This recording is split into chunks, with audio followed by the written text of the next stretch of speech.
Assalamualaikum warahmatullahi wabarakatuh. Berjumpa kembali dengan pelajaran IPA kelas 7 semester 2. Kali ini kita masih belajar tentang ekologi dan keanekaragaman hayati Indonesia.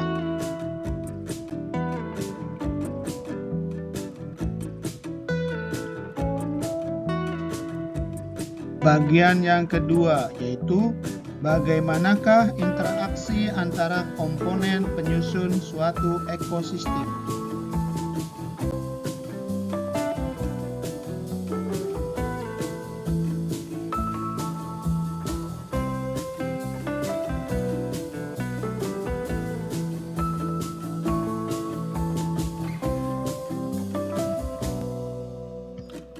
Tujuan pembelajaran pada bahasan ini adalah pelajar dapat menganalisis interaksi antara komponen penyusun suatu ekosistem.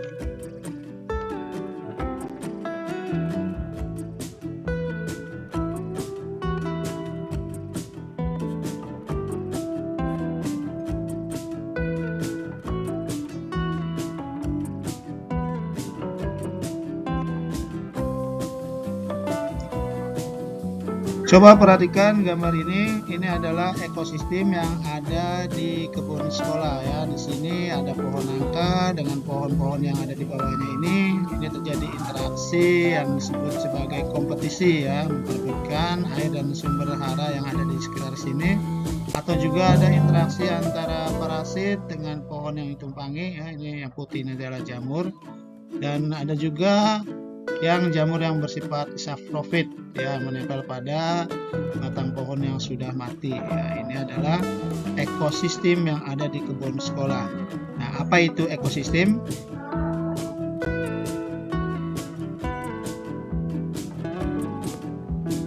Kita bahas yang pertama, ekosistem. Ekosistem adalah suatu sistem di mana terjadi hubungan atau interaksi saling ketergantungan antara komponen-komponen di dalamnya, baik yang berupa makhluk hidup maupun yang tidak hidup. Contoh misalkan ini adalah ekosistem akuarium ya. Di dalam akuarium ini atau ekosistem ini ada ikan, ada tumbuhan, dan juga ada air, ada oksigen, karbon dioksida ya. Semuanya itu baik makhluk hidup maupun makhluk tak hidup ada interaksi yang bersifat saling tergantung satu sama lain.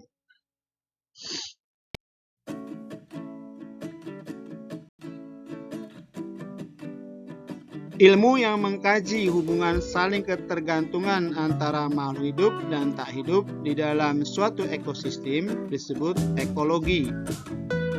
Di dalam konsep ekologi terdapat tingkatan organisasi kehidupan mulai dari individu, populasi, komunitas, ekosistem, bioma, dan biosfer. Baik, kita bahas satu persatu. Yang pertama, individu. Individu adalah makhluk hidup tunggal. Contohnya ini seekor burung ya, atau seekor harimau, atau sebatang pohon mangga ya, atau sebatang pohon nangka ya. Jadi satu makhluk hidup tunggal itu disebut individu.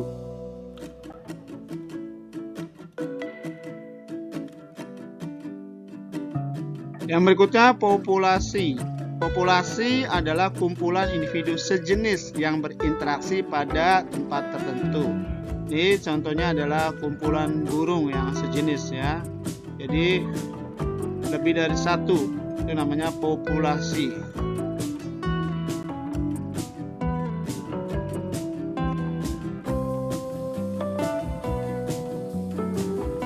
Berikutnya, komunitas.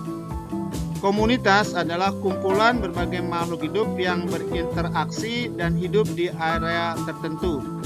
Misalnya, seluruh organisme yang ada di sawah terdiri atas padi, jamur, belalang, katak, dan burung elang. Jadi hanya organisme atau makhluk hidup ya, kumpulan berbagai makhluk hidup itu namanya komunitas.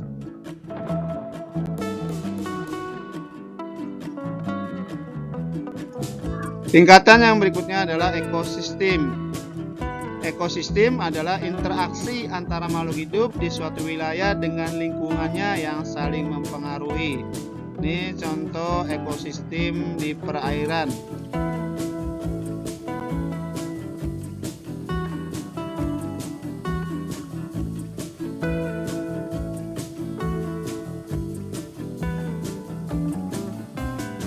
Tingkatan berikutnya adalah bioma.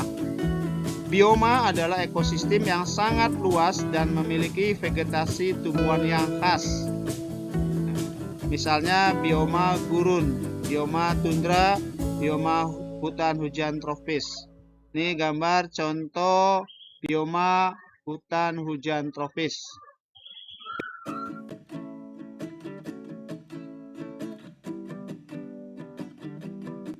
Tingkatan yang terakhir adalah biosfer.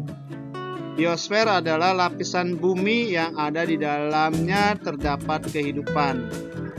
Jadi kalau kita lihat secara keseluruhan ya, mulai dari partikel yang paling kecil ya, atom, kemudian molekul, sel, kemudian organ, organisme atau makhluk hidup ini ya, makhluk hidup tunggal tadi dikatakan satu makhluk hidup tunggal itu adalah individu, kumpulan individu adalah populasi, kemudian kumpulan daripada populasi itu namanya komunitas, kumpulan komunitas yang saling berinteraksi boleh katakan namanya ekosistem. Nah, kumpulan-kumpulan ekosistem yang ada di dunia itu berada pada lingkungan biosfer.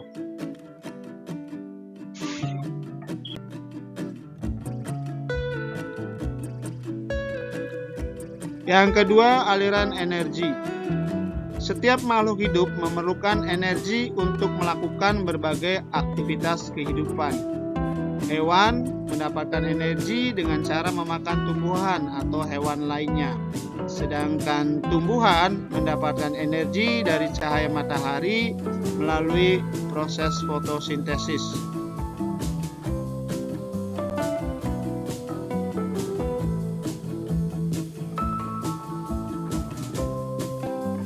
Ini adalah gambar fotosintesis sederhana ya. Jadi cahaya matahari akan diserap oleh klorofil ya. Kemudian diubah menjadi zat makanan atau energi kimia ya, sugar dan juga oksigen.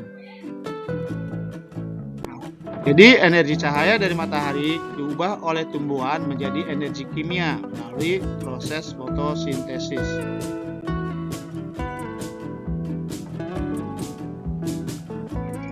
Energi dapat berpindah dari organisme ke organisme lainnya melalui proses rantai makanan. Rantai makanan adalah proses perpindahan energi dari satu makhluk hidup ke makhluk hidup lainnya melalui peristiwa makan dan dimakan. Polanya, rantai makan itu adalah produsen, harus ada produsen ya. Kemudian produsen ini akan dimakan oleh konsumen ya. Konsumen nanti bisa dijabarkan lagi, ada konsumen 1, 2, 3 dan seterusnya.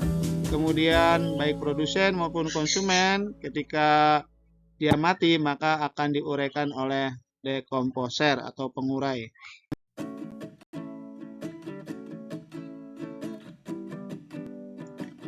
Ini adalah gambar contoh rantai makanan ya. Di sini ada tumbuhan sebagai produsen ya.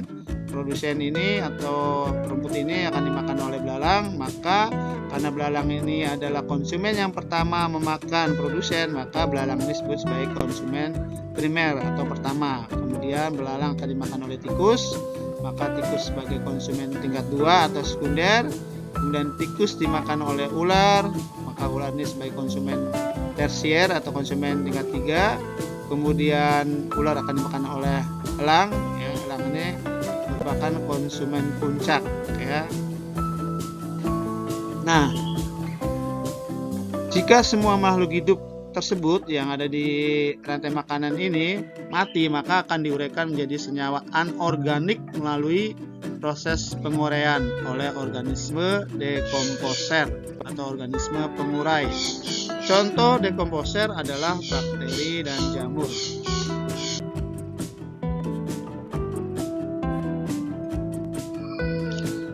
Faktanya di lapangan, rantai makanan tidak berdiri sendiri. Beberapa rantai makanan di dalam suatu ekosistem saling berhubungan membentuk jaring-jaring makanan. Semakin kompleks jaring-jaring makanan yang terbentuk, maka semakin tinggi tingkat kestabilan suatu organisme.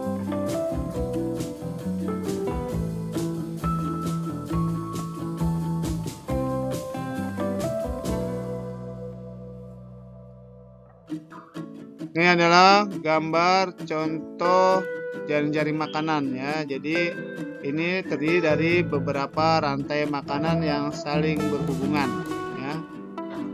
Contoh yang lainnya, ini gambar jaring-jaring makanan ya. Di sini produsennya ada dua ya, pohon dan rumput ya. Ini terdiri dari beberapa rantai makanan yang saling berhubungan. Ini adalah contoh jaring-jaring makanan.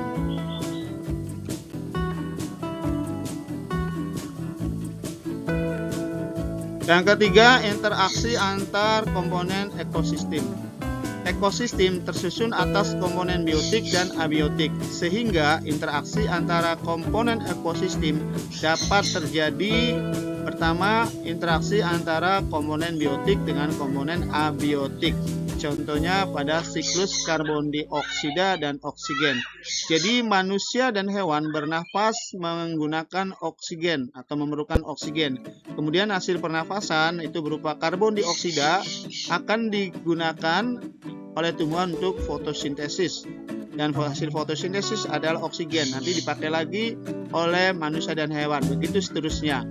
Jadi pada siklus karbon dioksida dan oksigen ini, komponen biotiknya adalah manusia, hewan, dan tumbuhan, sedangkan komponen abiotiknya adalah karbon dioksida dan oksigen. Kemudian yang kedua, interaksi antara komponen biotik dengan komponen biotik. Contohnya rantai makanan, jaring-jaring makanan, kompetisi, predasi, herbivori, dan simbiosis.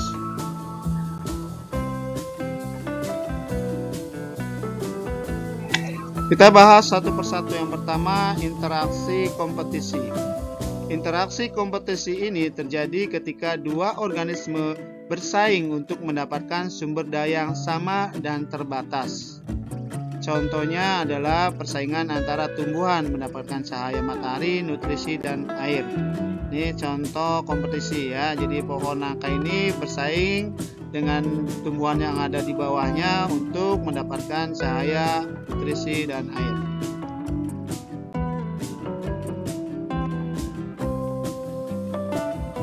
Yang kedua, predasi.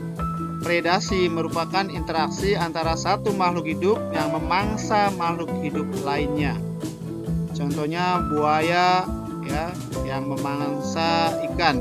Ya, di sini buaya sebagai predator dan ikannya sebagai mangsa.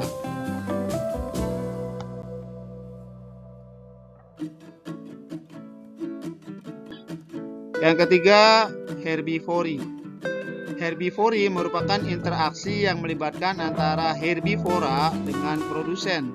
Salah satu pihak akan dirugikan atau diuntungkan dalam interaksi herbivori ini. Yang diuntungkan adalah makhluk hidup herbivora, yaitu pemakan tumbuh-tumbuhan ya, sedangkan yang dirugikan adalah produsen. Di sini contohnya jerapah yang sedang memakan daun.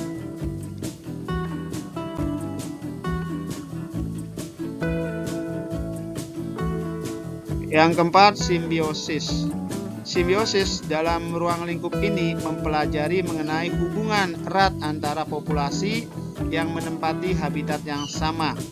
Simbiosis dapat dibagi menjadi tiga, yaitu parasitisme, mutualisme, dan komensalisme.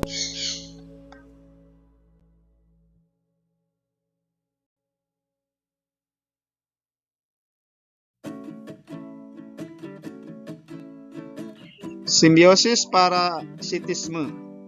Parasitisme adalah hubungan ketika salah satu organisme yang disebut parasit mendapatkan keuntungan, sedangkan organisme lain yang disebut inang dirugikan. Contohnya di sini simbiosis antara pohon mangga dengan benalu, ya.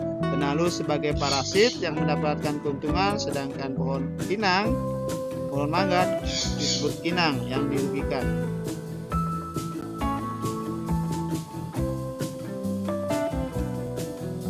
Simbiosis mutualisme. Mutualisme adalah hubungan yang menguntungkan kedua pihak. Contohnya di sini hubungan antara kerbau dengan burung jalak. Dua-duanya mendapatkan untung. Burung jalak mendapatkan kutu dari kerbau dan kerbau bebas dari kutu. Contoh yang lain pada tumbuhan itu adalah kupu-kupu dengan bunga.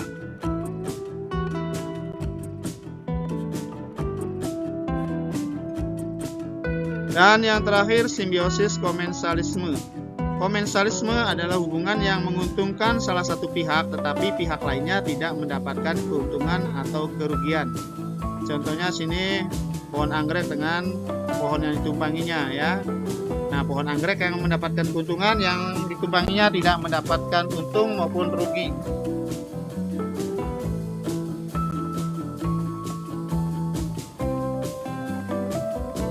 Baiklah, untuk lebih memahami bahasan bagaimanakah interaksi antara komponen penyusun suatu ekosistem, silakan kerjakan latihannya di buku latihan.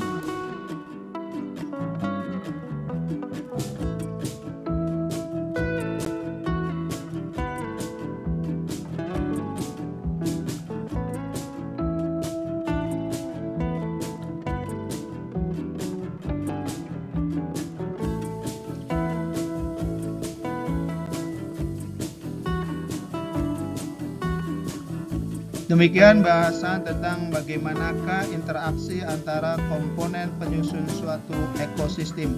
Semoga bermanfaat. Terima kasih. Assalamualaikum warahmatullahi wabarakatuh.